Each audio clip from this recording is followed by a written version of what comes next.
প্রিয় ফেসবুক বন্ধুরা, আমি এই মুহূর্তে আছি হচ্ছে গাজীপুরের কালিয়াকৈরে হর্টিকালচার সেন্টারে। আপনারা দেখতে পাচ্ছেন যে আমি ঠিক এই মুহূর্তে যেখানে দাঁড়িয়ে আছি সেটা হচ্ছে হর্টিকালচারের ভেতরে কামরাঙা গাছ। আপনারা হয়তো অনেকেই চেনেন, দেখেন এখানে পড়ে আছে।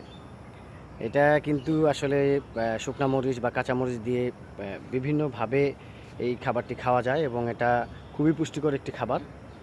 আর এখানে দেখেন অনেক অনেক কামরাঙা গাছ পড়ে আছে।